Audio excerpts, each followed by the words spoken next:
दरवाजे पर हुई वह हल्की सी दस्तक अभी भी राधा के कानों में गूंज रही थी। रात बहुत आगे बढ़ चुकी थी। घर सोया हुआ था, हवा रुकी हुई। उसने दरवाजा बस 1 इंच खोला, इतना कि उसकी आंखें बाहर झांक सकें। वह वहां खड़ा था, चेहरे पर वही बेचैन चमक, सांसें थोड़ी भारी, जैसे वह रास्ते भर खुद से लड़ता हुआ आया हो। राधा की उंगलियां दरवाजे के किनारे पर जम गईं। वह चाहती थी कि वह पूछे क्यों आए, पर उससे पहले ही उसका दिल पूछ चुका था, तुम इस वक्त। उसकी आवाज कांपी नहीं, बस धीमी हो गई, बहुत धीमी। वह 1 कदम करीब आया। राधा पीछे नहीं हटी। कल की बात ने चैन नहीं लेने दिया। उसने फुसफुसाया। उसकी आवाज में वह गर्माहट थी जो किसी भी कमरे की हवा बदल देती है। राधा की सांस एक पल को अटक गई। कल रात, वही पल, वही निकटता, वही रुक जाना, वह अधूरा झुकाव जिसे उसने अनदेखा करने का नाटक किया था। पूरे दिन उसके दिमाग में यही एक बात घूमती रही, अगर वह पल तोड़ता और चलता तो क्या होता। और अब वह आदमी उसके सामने खड़ा था, अकेली रात में, अकेले घर में, और राधा समझ नहीं पा रही थी कि उसे दरवाजा बंद करना चाहिए या और खोलना चाहिए। उसकी आंखें रुककर राधा के चेहरे को देख रही थीं, बहुत देर तक, बहुत ध्यान से। अगर यह गलत है, उसने कहा, तो तुमने दरवाजा क्यों खोला? राधा की उंगलियां हल्के से फिसल गईं। वह सच बोलने की हालत में नहीं थी। उसने सिर्फ दरवाजा थोड़ा और खोल दिया। वह अंदर आया, धीरे से, बिना शोर किए। राधा ने दरवाजा उसके पीछे बंद कर दिया। अब कमरे में सिर्फ 2 लोग थे और एक खामोशी जो किसी भी शब्द से ज्यादा कुछ कह रही थी। राधा वापस मुड़ी और वह उसके बिल्कुल सामने था, इतनी नजदीक कि अगर वह सांस भी लेता तो उसकी गर्माहट उसके गाल को छू जाती। राधा का दिल तेज हुआ, पर वह पीछे नहीं हटी। उसकी नजरें उसके होंठों तक गईं, फिर आंखों तक लौटी। मैंने सोचा था, राधा ने कहना शुरू किया, पर वाक्य अधूरा छूट गया। कि मैं नहीं आऊंगा? उसने धीरे से पूछा। आवाज में मुस्कान नहीं थी, बस चाहत थी। राधा ने उसकी ओर देखा। तुम्हें नहीं आना चाहिए था, उसने कहा, पर उसका स्वर कह रहा था, अच्छा हुआ कि आ गए। वह और करीब आया। अब उनके बीच की दूरी खत्म ही हो चुकी थी। राधा ने महसूस किया, उसकी उंगलियां उसके हाथ को हल्के से छू गईं। बस 1 सेकंड भर, एक छोटा सा स्पर्श, पर शरीर में जैसे करंट सी लहर दौड़ गई। राधा की आंखें खुद ब खुद बंद होने लगी, पर उसने खुद को संभाला। लाइट बंद कर दो, कोई देख लेगा। वाक्य उसके होंठों से खुद निकला, बिना सोचे। वह उसे देखता रहा, कुछ कहे बिना। फिर उसकी उंगलियां उठी और दीवार पर लगी स्विच तक गईं। क्लिक, रोशनी बुझ गई। अंधेरे में राधा ने महसूस किया कि उसकी सांसें उसके बिल्कुल पास हैं। बहुत पास। एक गर्म, कांपती हुई निकटता ने उन्हें घेर लिया। अंधेरा अब खाली नहीं था, वह भरा हुआ था उन दोनों से, उनकी अधूरी बातों से, उनके न कहे गए इरादों से। अगर मैं करीब आ जाऊं, उसने धीरे से कहा, तो तुम रोक लोगी? राधा ने जवाब नहीं दिया। जवाब देना असंभव था। उसका हाथ अब भी उसके हाथ के पास था, इतना पास कि हवा की हल्की सी हरकत भी महसूस हो जाए। अंधेरे में उसने उसका हाथ ढूंढ लिया, नरमी से, किसी घबराहट के बिना, और उंगलियां आपस में हल्के से उलझ गईं। राधा की सांस रुकी। उसने उसे नहीं रोका। कल रात तुमने खुद ही, उसने कहना शुरू किया। मत बोलो। राधा ने उसका हाथ और कस दिया, जैसे कोई स्वीकार रोकती उसे और कमजोर कर देगी। दोनों कुछ सेकंड यूं ही खड़े रहे, एक दूसरे की सांसों में सांस लेते हुए, और फिर वह उसके और करीब आया, इतना कि राधा को लगा उसके होंठ उसके माथे को छू भी सकते हैं। उसने ऐसा किया नहीं, पर वह दूरी अब नगण्य हो चुकी थी, इतनी कि राधा का दिल खुद ही आगे झुक सकता था।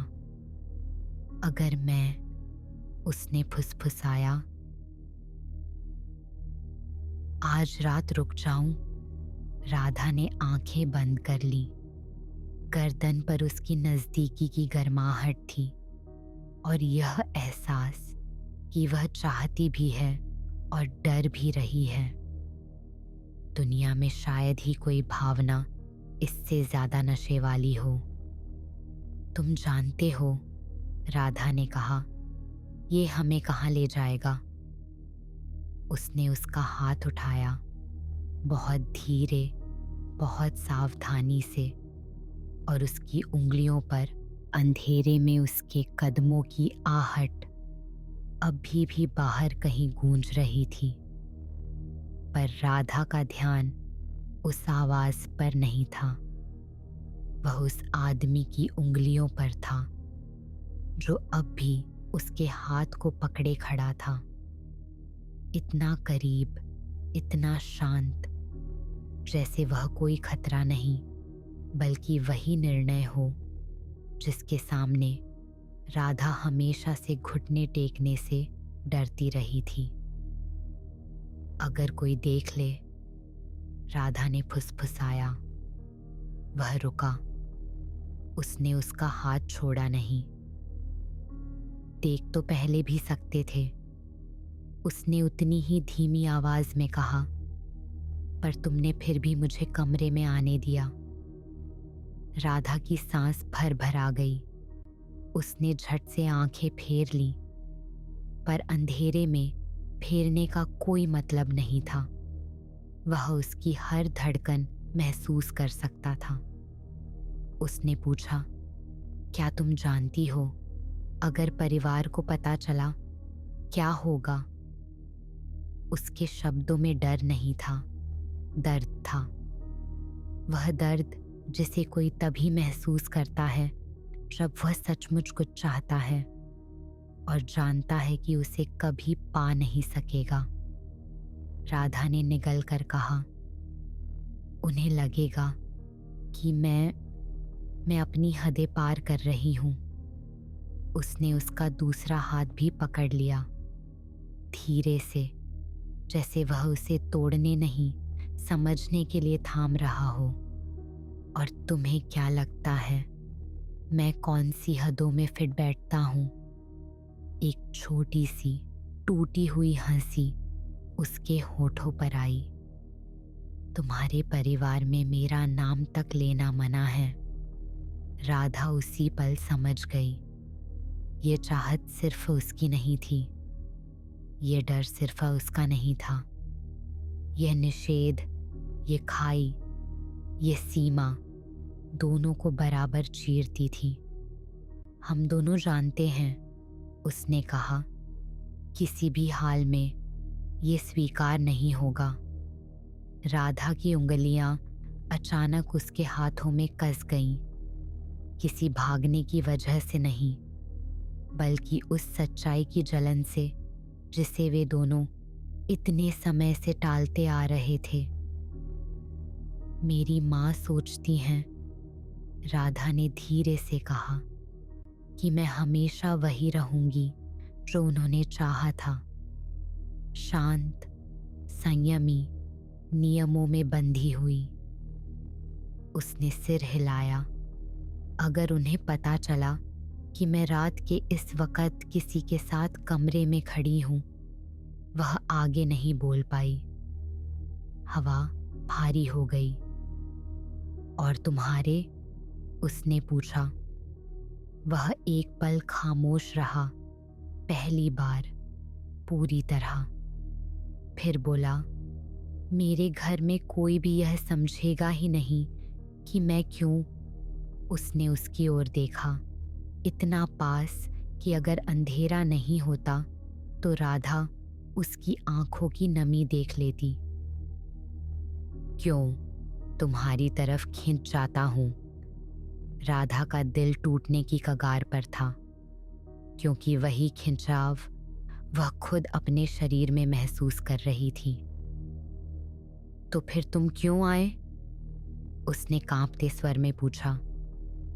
जब तुम्हें पता है कि हम दोनों के परिवार कभी इसकी इजाजत नहीं देंगे, तो तुम क्यों आए? वह उसके बिल्कुल और करीब आया, इतना कि अब उसकी सांसें राधा की गर्दन को छू रही थीं। उसने फुसफुसाकर कहा, क्योंकि तुम्हें भूलने की कोशिश तुम्हें देखने जितनी मुश्किल नहीं है, पर तुम्हें ना चाहना वह नामुमकिन है। राधा का दिल टूटकर फैल गया। यह कमजोर पल था, यह सबसे सच वह भी नहीं जानती थी। उसने धीरे से उसका चेहरा अपनी तरफ मोड़ दिया, नरमी से, जैसे वह उससे कुछ भी जबरदस्ती नहीं चाहता था, सिर्फ उसका सच। राधा, उसने कहा, अगर आज रात, बस आज की रात, तुम मुझे बताओ कि तुम भी, उसकी आवाज कांपी नहीं पर टूटी जरूर, तो बाकी दुनिया चाहे खिलाफी ही क्यों ना हो, मैं तुम्हें नहीं छोड़ूंगा। राधा की सांस अटक गई। उसके शब्दों में वह खतरा नहीं था जिससे परिवार डरते, वह चाहत थी जिससे परिवार डरते हैं, क्योंकि वह चाहत सीधी थी, गहरी थी, अस्वीकार्य थी, और उससे भी ज्यादा वह लौटाई जा सकती थी। राधा ने हिम्मत करके उसके सीने पर हाथ रखा, बस इतना कि उसे शांत कर सके, या शायद खुद को। उसने हल्का सा धक्का नहीं दिया, बस महसूस किया गर्मी, करीब होने की सच्चाई, और वह धड़कन जो उसकी अपनी धड़कन के साथ तालमेल बना रही थी। हम दोनों जानते हैं, राधा ने फुसफुसाया, अगर मैंने हाँ कह दी तो हमारा कोई घर हमें स्वीकार नहीं करेगा। उसने उत्तर में उसके हाथ को अपनी दोनों हथेलियों में लिया, जैसे वह कोई वादा थाम रहा हो। तो क्या? उसने सांस रोककर कहा, क्या सबसे जरूरी वही है, या तुम? अंधेरा अचानक और भी गहरा हो गया। दूर कहीं बर्तन खड़के, शायद हवा से। राधा सिहर उठी। वह आदमी उसके और भी करीब आया। अब उनके बीच कोई दूरी नहीं थी, सिर्फ सांसें थीं। अगर तुम चाहो, वह फुसफुसाया, तो मैं इस दरवाजे से अभी चला जाऊंगा, और तुम्हारा परिवार कभी नहीं जाने देगा कि मैं आया भी था, पर अगर तुम नहीं चाहती कि मैं जाऊं। उसने शब्द अधूरे छोड़ दिए। राधा की उंगलियां उसकी उंगलियों में जकड़ गईं, अनकही पर साफ। तो ये रात, उसने कहा,